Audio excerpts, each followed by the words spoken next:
آزمائش کے اوپر غور کیجئے۔ میں یہ سمجھتا ہوں جناب ابراہیم علیہ السلام پر جتنی بھی آزمائشیں آئیں، جتنے بھی غم آئے، ان کا تعلق ان کے وجود اور بدن کے ساتھ تھا۔ اس آزمائش کا تعلق تو ان کی روح کے ساتھ ہے۔ نبی کی عزت ایک ایسے انسان کے سامنے ہے جو صاحب قوت ہے، جو صاحب اقتدار ہے، جو صاحب حکومت ہے، جس کی نیت میں فطور ہے، جو عزتوں کو لوٹنے والا، جو بدکاری کا عادی ہے، جو زنا کا رسیہ ہے۔ ذرا دیکھیے تو صحیح کتنا کڑا امتحان ہے، کتنی سخت آزمائش ہے۔ کیا ہوتا ہے؟ یہ بدکار بادشاہ بدنیتی کے ساتھ آگے بڑھتا ہے، اللہ کا امر آتا ہے، اللہ کا حکم آتا ہے، اللہ کے حکم سے اس کے وجود کے اوپر لرزہ طاری ہو جاتا ہے، اس کی قوتیں سلب ہو جاتی ہیں، اس کی طاقتیں چھین لی جاتی ہیں، اس کے وجود کے اوپر کپ کپی طاری ہو جاتی ہے، اس کی نگاہوں کے سامنے پرچھائیاں آ جاتی ہیں، اندھیرے چھا جاتے ہیں، وہ کپ کپاتا ہے، وہ لرزتا ہے، وہ سمجھ جاتا ہے اے بدکار انسان، تو آج سے پہلے بھی عزتیں لوٹا کرتا تھا، تو آج سے پہلے بھی عصمت تار کیا کرتا تھا، تو آج سے پہلے بھی بدکاری کا ارتکاب کیا کرتا تھا، کبھی تیرے وجود پر لرزہ طاری نہیں ہوا، کبھی تیرے جسم کے اوپر کپ کپی طاری نہیں ہوئی، کبھی تیرے وجود کی طاقتوں کو زوال نہیں آیا، تیرے جسم کی قوتیں کبھی سلب نہیں ہوئی، آج تیرے وجود کے اوپر لرزہ طاری ہوا ہے۔ معلوم ہوتا ہے یہ کوئی عام عورت نہیں ہے۔ اللہ اب اس آزمائش کے رزلٹ کے اوپر ذرا غور کریں۔ رزلٹ کیا ہے؟ اس آزمائش کی وجہ سے امی سارہ کو امی ہاجرہ مل جاتی ہے، امی ہاجرہ کے بطن سے جناب اسماعیل پیدا ہوتے ہیں، اور جناب اسماعیل کی اولاد سے جناب محمد پیدا ہوتے ہیں علیہ السلام۔ تو میرے انتہائی ناقص اور محدود علم کے مطابق انسانوں کے اوپر مشکلات اور پریشانیوں کے آنے کا پہلا سبب وہ انسانوں کے نیک اعمال بھی ہوتے ہیں، تقویٰ ہوتا ہے، توحید ہوتی ہے، ایمان ہوتا ہے، عمل صالح ہوتا ہے۔ اللہ پھر اپنے بندوں کو آزماتے ہیں۔ اور میرے انتہائی ناقص اور محدود علم کے مطابق انسانوں کے اوپر مشکلات کے آنے کا دوسرا سبب وہ اعمال کی سیاہکاریاں ہوتی، وہ گناہ ہوتے ہیں، وہ سیئات ہوتی ہیں، بغاوتیں ہوتی ہیں، نافرمانیاں ہوتی ہیں۔ جب کوئی انسان انفرادی اعتبار سے یا کوئی قوم اجتماعی اعتبار سے گناہ شروع کر دے تو اللہ کا یہ قانون ہے کہ اللہ تعالیٰ اس فرد اور اس قوم سے اپنی نعمتوں کو چھین لیتے ہیں۔ پھر مشکلات اور پریشانیاں اس قوم کا مقدر بن جاتی ہیں، اس فرد کا مقدر بن جاتی ہیں۔ اس کی دلیل کلام اللہ کے اندر موجود ہے۔ میں انشاءاللہ مختصر بات کرنے کا عادی ہوں، وہ اس لیے کہ میں ایک طالب علم ہوں۔ لمبے بیان اور لمبے خطاب تو علماء کے ہوتے ہیں، میں آپ سے وعدہ کرتا ہوں میری بات انشاءاللہ مختصر ہوگی۔ کلام اللہ کے اندر یہ بات موجود ہے کہ اللہ رب العزت نے حضرت آدم علیہ السلام کو پیدا کیا، تخلیق آدم کے بعد ملائکہ سے کہا اسے سجدہ کرو، سب نے کر دیا، ابلیس نے نہ کیا، انکار کر دیا۔ اللہ نے اس کو راندہ درگاہ قرار دے کے اپنی بارگاہ سے نکال دیا۔ تو رجیم ہے، تو مردود ہے، تو لعین، تیرے اوپر لعنت پھٹکار، تو نے میرا کہا نہیں مانا۔ اب اس شیطان نے کہا اللہ جس آدم کی وجہ سے آپ نے مجھ کو اپنی بارگاہ سے نکالا ہے اور مجھ سے میری عزت، میرے مقام اور میرے مرتبے کو چھینا ہے، اب مجھ کو مہلت دیں، قیامت کی دیواروں تک میں اس آدم اور اس کی اولاد کے آگے سے، پیچھے سے، دائیں سے، بائیں سے حملہ کروں گا اور میں اس کو بھی اور اس کی اولاد کو بھی بہکاؤں گا۔ اللہ نے کہا جا تجھ کو مہلت دیتا ہوں۔ آدم جنت میں چلے جاتے۔ جیسے ہی آدم علیہ السلام جنت میں پہنچے، اللہ نے پہننے کے لیے حریر و ریشم کی پوشاکیں دے دی، اللہ نے رہنے کے لیے سونے چاندی کے اینٹوں سے بنے محلات تعمیر کر دیے، رفاقت کے لیے امی حوا مل گئی، خدمت کے لیے غلمان مل گئے، پینے کے لیے دودھ کی نہریں جاری کر دی، شراب طہورہ کی نہریں جاری کر دی، پانی کی نہریں جاری کر دی، شہد کی نہروں کو جاری کر دیا، کھانے کے لیے تمام انواع و اقسام کے اللہ نے پھل اور میوے وہاں اگا دیے، اور ساتھ اللہ نے کہا وَلَا تَقْرَبَا هَٰذِهِ شَجَرَةَ، اے آدم جنت کی ہر نعمت تیرے لیے ہے، تیری اہلیہ اور بیوی کے لیے ہے، لیکن یاد رکھنا جنت میں ایک پودا ایسا ہے جو شجر ممنوع ہے، تم نے اس کے پاس بھی نہیں جانا۔ آدم کہتے ہیں ٹھیک۔ شیطان آ کر بہکاتا ہے، پھسلاتا ہے، ورغلاتا ہے، وقاسمہما انی لکما من الناصحین، قسمیں اٹھاتا ہے، کہتا ہے آدم شجر ممنوعہ کے دانے کو کھا لے، یہ دانہ نہیں ہے، یہ تو آب حیات ہے، جو اس کو کھاتا ہے وہ تو آب حیات کو پی لیتا ہے، جو اس کو کھاتا ہے وہ خلود کی حلت کو پہن لیتا ہے، جو اس کو کھاتا ہے وہ فرشتہ بن جاتا ہے، جو اس کو کھاتا ہے وہ ہمیشہ ہمیشہ کے لیے جنت کا مکی بن جاتا ہے۔ تمہیں اس لیے روکا گیا کہیں تو اس کو کھا کر خلود کی حلت کو نہ پہن لے، کہیں تو اس کو کھا کر فرشتہ نہ بن جائے، کہیں تو اس کو کھا کر ہمیشہ ہمیشہ کے لیے جنت کا مکی نہ بن جائے۔ آدم اس کے بہکاوے میں آتے ہیں، شجر ممنوعہ کے دانے کو کھاتے ہیں۔ شجر ممنوعہ کے دانے کو کھانا کیا ہے؟ یہ ایک عمل ہے، یہ ایک ایکٹ ہے، یہ ایک فعل ہے، اور اس کے اندر اللہ کی معصیت کا عنصر موجود ہے۔ جیسے ہی دانہ کھایا فوراً سے پہلے رزلٹ سامنے آ گیا، اللہ کا قانون حرکت میں آ گیا۔ ذرا غور تو کیجئے، نافرمانی کی وجہ سے نعمتوں کا چھن جانا کتنی بڑی حقیقت ہے، نافرمانی کی وجہ سے مشکلات کا آ جانا کتنا بڑا میرے رب کا اصول ہے۔ جناب آدم علیہ السلام کو جنت سے نکال دیا جاتا ہے، وہی آدم چند لمحے پہلے جن کے وجود کے اوپر لباس جنت تھا، وہی آدم برہنہ ہیں، وہی آدم چند گھڑیاں پہلے جو حالت عیش میں تھے اب حالت تنگی میں ہے، وہی آدم جو جنت کے مکی تھے اب دنیا میں بھٹک رہے ہیں، وہی آدم سارے فرشتے جن کو سجدہ کیے ہوئے تھے اب ان کا پرسان حال کو نظر نہیں آ رہا۔ ساری نعمتیں اللہ نے چھین لی، غم آئے، دکھ آئے، پریشانیاں آ گئی۔ ذرا آئیے اس کی حقیقت پہ غور کرتے ہیں۔ وہ جو 100 نہیں، 1000 نہیں، 50,000 نہیں، 1,00,000 انسانوں کا امام تھا، 1,00,000 انسانوں کے رہبر تھے، 1,00,000 انسانوں کے پیغمبر تھے، 1,00,000 انسانوں کے نبی اور رسول تھے۔ اپنی قوم کو سال ہا سال برس ہا برس دعوت دیتے رہے، قوم نہیں مانی، دل پہ چوٹ لگ جاتی۔ کوئی دن ایسا نہیں، کوئی رات ایسی نہیں، کوئی صبح ایسی نہیں، کوئی شام ایسی نہیں کہ میں نے ان کو دعوت توحید نہ دی ہو، یہ ماننے کے لیے تیار نہیں۔ زخمی دل کے ساتھ ایک فیصلہ کرتے ہیں۔ فیصلہ کیا کرتے ہیں؟ اس بستی کو چھوڑ دوں گا۔ سامان کو لپیٹا، گٹھلی کو باندھا، کاندھے پہ رکھا، بستی کو چھوڑا اور جا کر کشتی میں سوار ہوئے۔ کشتی میں ہچکولے پیدا ہوئے۔ حضرت یونس علیہ السلام سمجھ جاتے ہیں کشتی میں جو ہچکولے پیدا ہوئے ہیں یونس تیری وجہ سے ہوئے ہیں۔ اپنے وجود کو سمندر کی لہروں کی نظر کر دیتے ہیں، مچھلی آتی ہے، جناب یونس علیہ السلام کو اپنے پیٹ کا نوالا بنا لیتی ہے، اپنے پیٹ کے اندر قید کر لیتی ہے۔ جناب یونس علیہ السلام نے بستی کو چھوڑا، اللہ کی مرضی کے بغیر چھوڑا، بستی کو چھوڑا، اللہ کی رضا کے بغیر چھوڑا، بستی کو چھوڑا، اللہ کی اجازت کے بغیر چھوڑا، بستی کو چھوڑا، اللہ کی وحی کے بغیر چھوڑا، بستی کو چھوڑا، اللہ کی رضا اور منشا کے بغیر چھوڑا۔ اللہ ناراض ہوئے، جناب یونس علیہ السلام مچھلی کے پیٹ کے اندر۔ غور کریں کتنی بڑی اللہ تعالیٰ کی یہ حقیقت اور کتنی بڑی سچائی ہے کہ گناہوں اور غلطیوں کی وجہ سے مشکلات اور پریشانیاں آتی۔ ذرا میں آپ کو سیرت کی بھی ایک جھلک دکھا دوں اور اس کے بعد میں اپنی بات کے اختتام کی طرف لے کے چلتا ہوں۔ غزوہ احد، دونوں لشکر آمنے سامنے، پوری تیاری کے ساتھ، لشکر کفار بھی ہے، لشکر اسلام بھی۔ نبی علیہ السلام 50 تیر اندازوں کو الگ کرتے، آپ ان سے پوچھتے ہیں وہ سامنے کون ہے؟ وہ کہتے ہیں لشکر کفار۔ کیوں آئے ہیں؟ لڑنے کے لیے۔ کہا ہمارے یہ پیچھے کیا ہے؟ جبل رما، چھوٹا سا ٹیلا۔ کہا یہ چھوٹی سی ایک پہاڑی، کہا اس پہاڑی کے اوپر چھوٹا سا درہ ہے، مجھے یہ ڈر ہے کہیں دشمن چکما دے کر اس پہاڑی کا سہارا لے کر پیچھے سے حملہ نہ کر دے۔ تم 50 کے 50 تیر انداز درے پہ چلے جاؤ اور سنو، حالات کیسے بھی ہوں، منظر کیسے بھی ہوں، تم دیکھو کہ ہمیں فتح جیسی نعمت اللہ نے دے دی ہے، تم نے پھر بھی اس درے کو نہیں چھوڑنا۔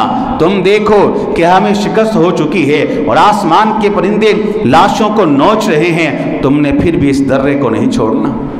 کہتے ہیں تیر انداز درے پہ پہنچتے، جنگ شروع ہوتی، قتال شروع ہوتا ہے، جہاد شروع ہوتا ہے، لڑائی شروع ہوتی ہے، ٹکراؤ اور تصادم ہوتا ہے، تلواریں چلتی، تیر چلتے اور لاشیں گرتے، لہو بہتا ہے، گردنیں کٹتی ہے۔ میدان احد کے اندر مسلمانوں کو اللہ فتح جیسی عظیم نعمت سے عطا نوازتے ہیں۔ مسلمان میدان احد کے اندر فاتح کی حیثیت سے نظر آ رہے ہیں۔ دشمن دم دکھا کے بھاگ رہا ہے، انہیں پکڑ پکڑ کر غلام بنایا جا رہا ہے، ان کے مال کو مال غنیمت کے طور پر سمیٹا جا رہا ہے۔ درے پہ موجود صحابہ کرام کے اندر آپس میں اختلاف رائے پیدا ہوتا ہے۔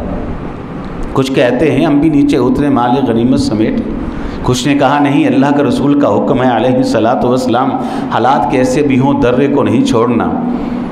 کچھ صحابہ اکرام درے سے نیچے آئے۔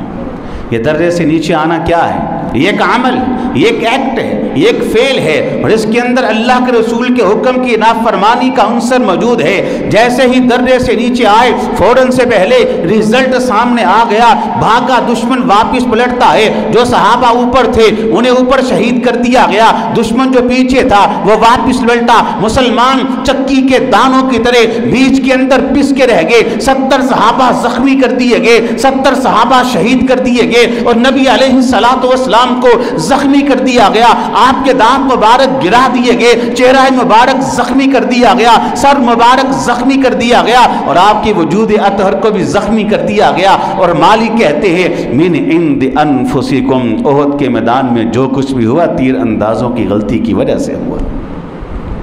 فتح جیسی عظیم نعمت اللہ نے مسلمانوں سے احد کے میدان کے اندر چھین لی۔ تو پھر آپ کو ماننا پڑے گا کہ انسانوں کے اوپر مشکلات اور پریشانیوں کے آنے کا دوسرا بڑا سبب وہ انسانوں کے اعمال کی سیاہکاریاں ہوتی ہیں اور گناہ ہوتے ہیں، سیئات ہوتے ہیں۔ گفتگو کا دوسرا حصہ بھی ختم ہو چکا ہے۔ پہلا حصہ کیا تھا کہ ہر کوئی مصیبت میں ہے، پریشانی میں ہے، غم میں۔ دوسرا حصہ کیا تھا کہ مشکلات، پریشانیاں، غم آتے کیوں ہیں۔ اس کے میں نے 2 سبب بیان کر دیے کتاب و سنت اور قرآن و حدیث کی روشنی میں۔ گفتگو کا آخری اور تیسرا حصہ انشاءاللہ 5 سے 7 منٹ میرے باقی ہیں، اسی کے اندر بیان کروں گا۔ مشکلات اگر آ جائیں تو پھر کرنا کیا ہے، اس کا حل کیا ہے؟ تو اس کا حل بڑا سادہ سا ہے۔ اگر تو مشکلات کا تعلق آپ کے عمل صالح سے ہے، نیکی سے ہے، ایمان سے ہے، تقوی سے ہے، دعوت سے ہے، جہاد سے ہے، ایمان کے ساتھ ہے، تو اس کا ایک ہی واحد حل ہے، اور وہ حل یہ ہے کہ اللہ کے فیصلوں پہ راضی رہتے ہوئے صبر کے دامن کو تھام لیجیے۔ وبشر الصابرین، اللہ کہتے ہیں پھر صبر کرنے والوں کے لیے میرے ہاں بڑی بشارتیں ہیں، بڑی خوشخبریاں ہیں۔ وہ کیسے؟ کلام اللہ کے اندر وہی یوسف کا واقعہ علیہ الصلاۃ والسلام، بابا یعقوب کے دل پہ چوٹ لگتی، بیٹا یوسف نگاہوں سے دور ہو گیا، سال ہا سال، برس ہا برس روتے رہے، اور اتنا روئے کہ آنکھوں کی بینائی بھی ختم ہوئی، لیکن زبان سے ایک ہی لفظ کہا تھا فصبر جمیل واللہ المستعان علی ما تصفون۔ اے مالک، بیٹے کی جدائی کے غم کے اندر میں نڈھال تو ضرور ہوں، لیکن میں اپنے آپ کو اللہ صابرین کے اندر شمار کرتا ہوں۔ اللہ اس غم پر صبر کروں گا۔ اب اس صبر کا رزلٹ دیکھیے، رزلٹ کیا ہے؟ حضرت یوسف علیہ الصلاۃ والسلام پھر یعقوب علیہ الصلاۃ والسلام کو واپس ملے، لیکن کیسے ملے؟ جب گئے تھے معصوم سے بچے تھے، کم سن تھے، بچپنا تھا، لیکن جب واپس آئے تنہا یوسف نہیں آئے، بلکہ جب واپس پلٹے تو اپنے ساتھ ساتھ احد، اپنے ساتھ ساتھ مصر کی حکومت کو لے کے آئے، بادشاہت کو لے کے آئے، نبوت کو لے کے آئے، رسالت کو لے کے آئے، پیغمبری کو لے کے آئے، اور بابا یعقوب کی نگاہوں کی بنائی کو بھی ساتھ لے کر آئے تھے۔ اللہ، جب گئے تھے معصوم سے بچے تھے۔ حضرت یعقوب کی صبر کا رزلٹ تو دیکھیے، دنیا کے اندر یہ اللہ نے یوسف کو واپس پلٹایا تو سر کے اوپر نبوت کا تاج ہے، یوسف کو واپس پلٹایا تو سینے کے اوپر رسالت کا تمغہ ہے، یوسف کو واپس پلٹایا تو قدموں کے اوپر مصر کی بادشاہت و حکومت ہے۔ پورے وجود کو کیسے پلٹایا؟ پھر نگاہیں اور بنائی واپس پلٹی۔ فصبر جمیل، اہل ایمان کا ایک ہی شیوا ہے، اہل تقوی کا ایک ہی شیوا ہے، اہل اسلام کا ایک ہی شیوا ہے۔ بندہ متقی اور بندہ مومن ہر حال کے اندر اللہ کے حکم اور اللہ کے فیصلوں کے اوپر راضی رہتے ہوئے صبر کے دامن کو تھام لیتے ہیں۔ آپ بھی صبر کے دامن کو تھام لیجیے۔ اور صبر کس کو کہتے ہیں؟ 2 لفظوں میں سمجھ لیجیے۔ صبر یہ نہیں ہوتا، صبر یہ نہیں ہوتا دکھ آیا محض کہہ دیجیے کہ اللہ میں صبر کرتا ہوں، نہیں۔ دکھ آیا، غم آیا، پریشانی آئی ہے، میں مثال دے کر سمجھاتا ہوں۔ بیماری آ گئی ہے، اللہ نہ کرے، کاروبار میں نقصان آیا ہے، اللہ نہ کرے کسی کو ہو، قرض آیا ہے، اللہ نہ کرے کسی کو ہو۔ یہ مشکل کو ایک طرف رکھ دے، غم کو ایک طرف رکھ دے، مصیبت کو سائڈ پہ کر دے اور ساتھ ہی اللہ کی بارگاہ میں آ جائے۔ بیماری آئی ہے تو کیا ہوا، فکر آیا ہے تو کیا ہوا، ہاں اللہ اگر غم آیا ہے تو کیا ہوا، اللہ ان غموں کے باوجود اتنے احسانات آپ کے میرے ساتھ موجود ہیں جن کو میں شمار نہیں کر سکتا۔ اے اللہ بیماری ہے، میں اس بیماری کے اندر ان نگاہوں کا اللہ آپ کے سامنے شکریہ ادا کرتا ہوں۔ تو نے مجھے دیکھنے کے لیے نگاہیں تو دی ہیں، بڑی دنیا انتی ہے، اے اللہ میں ان کانوں کا شکر ادا کرتا ہوں۔ بڑے لوگ ہیں جو سماعت سے محروم ہیں، اے اللہ میں اس رزق کا اللہ تیرا شکریہ ادا کرتا ہوں جو تو نے مجھے کھانے کے لیے دی ہیں۔ مشکلات اور غموں کے اندر ان نعمتوں کو لے کے جو اللہ نے آپ کو دی ہیں، اللہ کے سامنے شکریہ ادا کرنے والے بن جائیں۔ پھر دیکھیے اللہ کیسے نوازتے ہیں، سنت سے بھی ثابت ہے۔ امی عائشہ کہتی ہیں رضی اللہ تعالی عنہا، پیٹ بھوک سے، گھر میں کھانے کے لیے کچھ نہیں، فقر ہے، فاقہ ہے، غربت ہے، افلاس، مدینے کے اندر ابتدائی دور، کہتی ہیں ان حالات کے اندر جب کھانے کے لیے روٹی نہیں ہے، فکر ہے اور بہت بڑی افلاس کی زندگی ہے، میں نے دیکھا نبی علیہ الصلوۃ والسلام میرے گھر کے کچے صحن کے اوپر، کچے فرش کے اوپر، رات کے اندھیرے اور تاریکی میں تہجد کے وقت جب مالک آسمان دنیا پر تشریف فرما ہوتے ہیں، اپنی مبارک ناک کو، پاکیزہ ماتھے کو مٹی میں رگڑ رہے ہیں، آنکھوں میں آنسو ہیں، رو رہے ہیں، رونے کی وجہ سے پیٹ سے یوں آواز آتی ہے جیسے ہنڈیا کے ابلنے کی آواز ہوتی ہے۔ آپ کیا کہتے ہیں، اے اللہ میں محمد صلی اللہ علیہ وسلم رات کے اندھیرے اور تاریکی میں اپنے گھر کے کچے صحن کے اوپر اپنی ناک اور ماتھے کو مٹی میں رگڑتے ہوئے، روتے ہوئے، سجدہ کرتے ہوئے، اے اللہ میں تیری ان تمام نعمتوں کا شکر ادا کرتا ہوں جو تو نے مجھ کو عطا کی ہیں۔ سچ یہ ہے کہ میں تیری دی نعمتوں کا شکر ادا کر ہی نہیں سکتا۔ یہ ہے صبر۔ تو یہ کرنا ہے جب مشکلات، غم، پریشانیاں، امتحان اللہ کی طرف سے آئیں۔ نمبر 2، مجھے آپ کا علم نہیں، آپ میں سے کسی بھائی کے بارے میں کچھ نہیں جانتا، اپنی بات کرتا ہوں۔ میرے اوپر جو مشکلات آتی ہیں، جو غم آتی ہیں، جو پریشانیاں آتی ہیں، ان کا سبب پہلا نہیں ہوتا، ہم کہاں وہ ایمان والے، وہ تقوی والے، اس کا سبب دوسرا ہی ہوتا ہے، گناہ۔ تو جب انسان کے اوپر مشکلات گناہوں کی وجہ سے آئیں تو اس کا واحد حل وہی ہے جو حضرت آدم کے پاس تھا علیہ الصلاۃ والسلام، جو جناب یونس کے پاس تھا علیہ الصلاۃ والسلام۔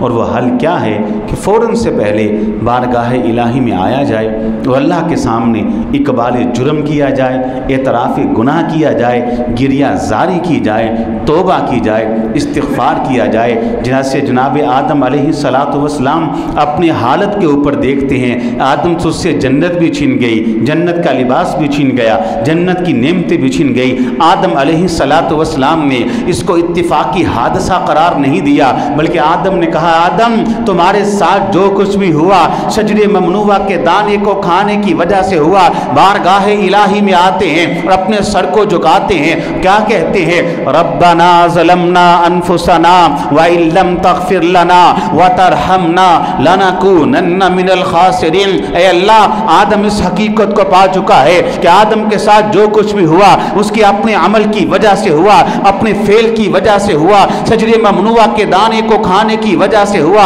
اے اللہ ایسے عالم کے اندر اگر آپ نے بخشش کے دروازوں کو نہ کھولا، رحمت کے دروازوں کو نہ کھولا، تو کائنات کی کوئی طاقت آدم کو نقصان اور خسارے سے بچا نہیں سکتی۔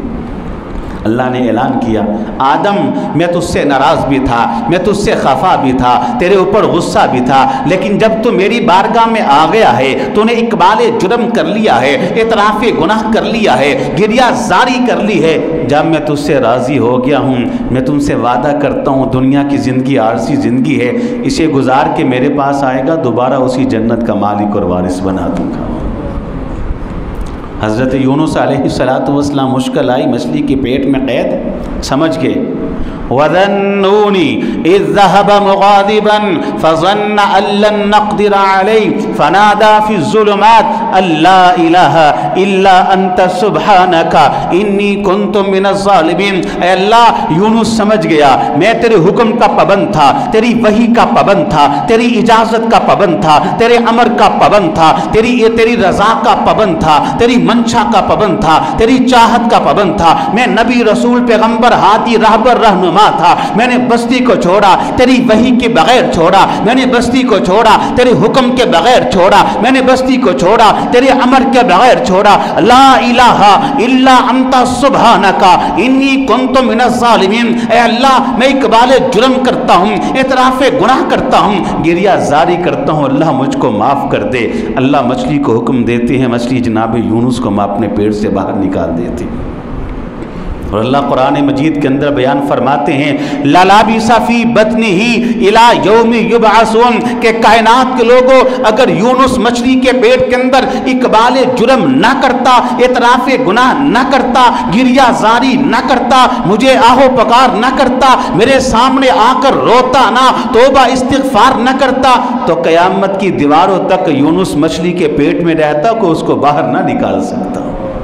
لیکن میرا قانون ہے جب کوئی توبہ کر لے، اللہ کہتے ہیں میں راضی ہو کر اس کے اوپر بخشش و رحمت کے دروازوں کو کھول دیتا ہوں۔ یہ واحد رستہ ہے۔ اب آپ خود فیصلہ کیجئے اور خود بتلائیے کہ ہمارے معاشرے کے اندر جہاں ہم نے نیکی کو گناہ اور گناہ کو نیکی بنا دیا ہے، وہاں رحمتوں کا نزول کیسے ہوگا؟ گناہ کو نیکی بنا دی، کہ ہم نے سود کو نفع کا نام نہیں دے دیا، کہ ہم نے موسیقی کو روح کی غذا نہیں قرار دے دیا، کہ ہم لوگوں نے جوے کو انعام کا نام نہیں دے دیا، کہ ہم نے رشوت کو تحفہ، ہدیہ اور گفٹ اور عیدی نہیں کہنا شروع کر دیا، کہ ہم نے فحاشی اور عریانی کو روشن خیالی کا نام نہیں دے دیا۔ مجھے بتلائیے جہاں گناہ کو نیکی سمجھ کے لوگ کرنا شروع کر دیں، وہاں رحمت اور برکتوں کا نزول کیسے ہوتا ہے؟ تو حضرات، انفرادی اعتبار سے بھی اور اجتماعی اعتبار سے بھی ہم سب کو بارگاہ الہی میں آ کر اپنے گناہوں کی معافی مانگنی، پھر دیکھیے کیسے چھینی عزت اللہ واپس لوٹاتے اور پلٹاتے۔ تو آج کی گفتگو میں میں نے اپنے انتہائی ناقص اور محدود علم کے مطابق 3 حصے بیان کیے۔ پہلا حصہ یہ بیان کیا کہ ہر کوئی مشکلات میں ہے، غم میں ہے، پریشانی میں۔ دوسرا حصہ یہ بیان کیا کہ انسانوں کے اوپر مشکلات اور پریشانی کیوں آتی ہیں، ان کے اسباب کیا۔